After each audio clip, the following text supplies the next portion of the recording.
Նարինե, ինչու ուհի։ Այդ հարցը միանգամից Արմենին։ Իրականում մենք քանի որ շատ վաղուց աշխատում ենք միջազգային շուկայի համար,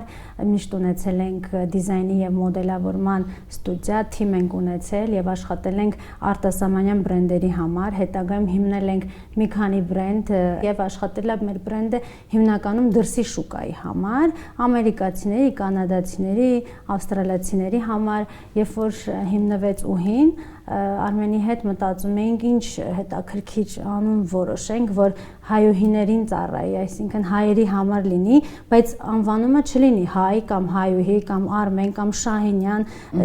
ինչ անուն մտածենք, Արմենը ասեց ես գիտեմ, արի հայուհու ուհին վերցնենք,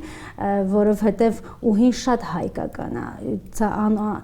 անունների տղամարդկանց անունների վերջում որ ուհի ես դնում, դառնում է կին, չէ, իսկ մեր նպատակն է կանանց սիրունացնել, մոտիվացնել բան, sense մի քիչ շատ խորացանք, Արմենն ասեց ուհի, ասեցի ոնց կասես, ես sense այդքան սրտովս չէր, բայց ես քանի որ հույսեր չունեի ուհիի հետ կապված, չխորացա, չասեցի գիտես, ինձ դուր չի գալիս, փոխենք, բան, ասեց թող լինի ուհի, մեկը երկար չի ծառայելու,